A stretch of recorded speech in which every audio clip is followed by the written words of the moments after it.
Então, no Antigo Testamento se fala sobre a vida eterna, mas não tinham um conhecimento de como se chegar a essa vida eterna.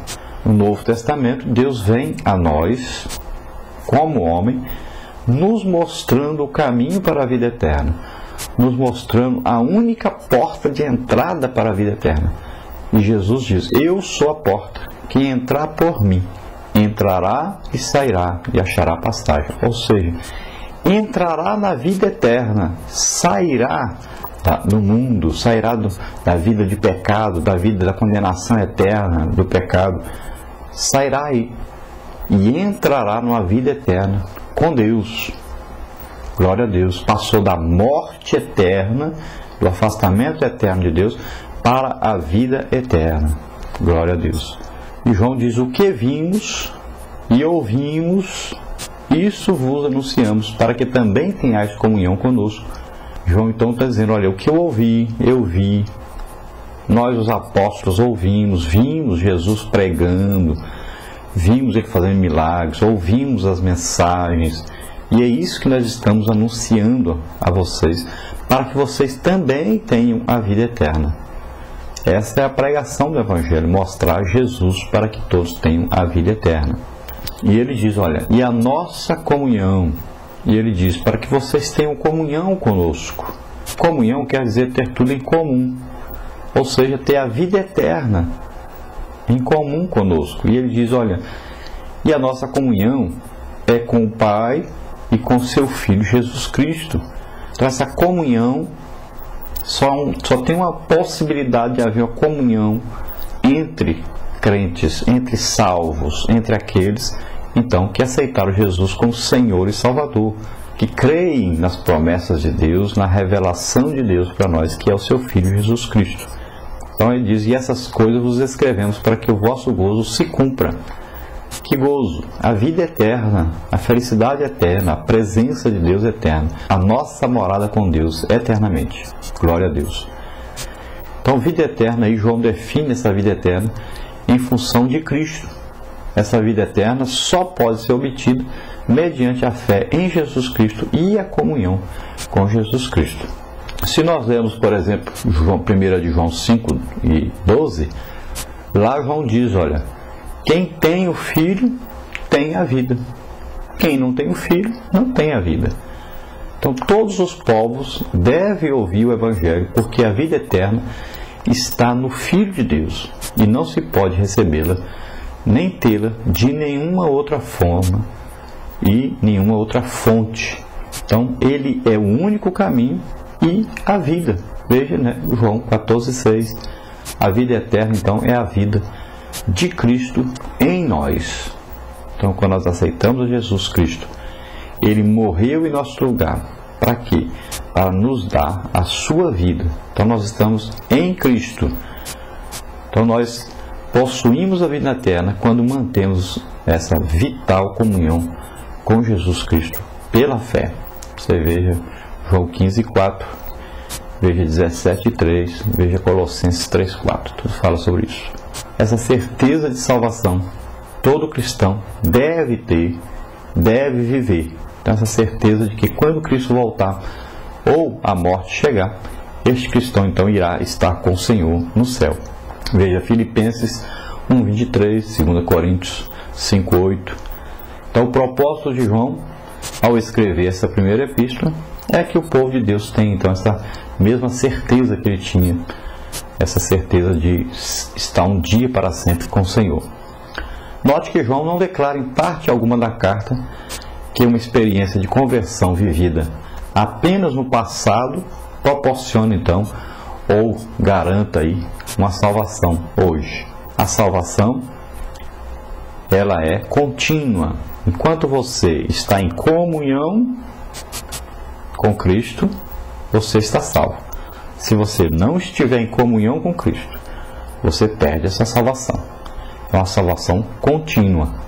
Então, você supor de repente que você possui a vida eterna, tendo por base aí uma única experiência passada, né, ou uma fé morta, é um erro grave isso. Ah, porque eu nasci num lar evangélico. Porque um dia eu aceitei a Jesus, agora eu vivo no pecado. A salvação é como se nós estivéssemos dentro de um barco, mas é possível sair do barco. Se você não tiver comunhão com aqueles que estão dentro do barco, você vai ter que sair fora do barco. Se você não estiver de acordo com o capitão do barco, se você se rebelar contra o capitão do barco, que é Jesus Cristo, você também fica fora. Então ele está seguindo a viagem, está indo rumo à vida eterna com Deus, ao céu. Mas se você não permanecer dentro desse barco, você vai perder a salvação. Isso aqui é predestinação. O barco é a igreja de Jesus Cristo, os salvos, está caminhando, está em comunhão com o capitão, que é Jesus Cristo, está caminhando para o céu, para a vida eterna. Mas você tem que permanecer dentro. Você tem que seguir junto. O barco está predestinado a chegar no céu, à vida eterna com Deus. Mas só se você permanecer dentro. Se você sair, você perderá essa salvação. Então existe um tipo de fé morta, que é aquela fé que quer se justificar através das obras. A fé que tenta justificar o ser humano diante de Deus. E não existe. Nós somos justificados através de Cristo. Ele é quem foi perfeito, Ele que fez as perfeitas obras. Nós não conseguimos, nós somos falhos. Mas Jesus fez tudo que era necessário. Nós só entramos através de Jesus e não das nossas obras. Então essa epístola, ela expõe várias maneiras de sabermos que estamos salvos, como crentes em Jesus Cristo. Então temos a certeza da vida eterna quando cremos no nome do Filho de Deus. Veja 5,13, veja 4,15, 5,1. Então tudo isso fala sobre essa certeza de salvação. Não há vida eterna, nem certeza da salvação, sem uma fé inabalável em Jesus Cristo. Fé essa que o confessa como Filho de Deus, enviado como Senhor e Salvador nosso. Glória a Deus. Em João 5,24, temos aí: na verdade vos digo que quem ouve a minha palavra e crê naquele que me enviou, tem a vida eterna. Não entrará em condenação, mas passou da morte para a vida. E Jesus aí nesse capítulo 5, ele se faz, então, igual a Deus. Ele diz que ele é Deus. E os judeus ficam desesperados com isso. Queriam até apedrejá-lo por causa disso. Então Jesus, nesse capítulo 5 aí, ele faz uma série de declarações espantosas, né? Ele diz: Deus é meu Pai. E ele diz de um modo único e exclusivo. Ele diz também que ele mantém unidade, comunhão, autoridade com Deus. Ele também tem o poder de dar vida e de ressuscitar os mortos. Ele tem também o direito de julgar todos. E ele tem o direito de ter as mesmas honras divinas. E também ele tem o poder de dar a vida eterna. Quem ouve e crê. Então Jesus descreve aquele que tem a vida eterna e que não entrará em condenação, como aquele que ouve e crê naquilo que ouviu. Jesus afirma que a nossa possessão da vida eterna depende de uma fé viva no presente e não de uma decisão de fé feita então no tempo passado. Então a fé que você crê, você pode até ter crido no passado, aceitado Jesus no passado, mas você precisa continuar crendo. Você precisa continuar nessa fé.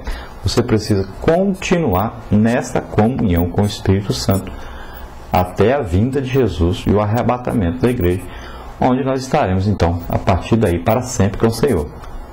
Em João capítulo 1, do versículo 1 ao versículo 4, diz que no princípio era o Verbo, e o Verbo estava com Deus, e o Verbo era Deus. Então ele estava no princípio com Deus. Todas as coisas foram feitas por ele. Sem ele nada do que se fez, nada foi feito, né? Sem ele. E nele estava a vida, e a vida era a luz dos homens. Então veja bem que é chamado Jesus de Verbo. O que é Verbo? Então nós podemos entender até através de uma frase. Se nós fizermos uma frase dizendo: Deus salva o homem. Então, Deus, o sujeito, salva é o verbo. Então, salvar aí é o verbo, é a ação. Então, assim a Trindade funciona. Deus é Pai, Filho e Espírito Santo. Deus é aquele que planeja, é aquele que idealiza, é aquele que planejou a redenção, a salvação do homem. Mas para que esse projeto de Deus fosse executado, era preciso um executor. Era preciso que alguém fizesse essa salvação.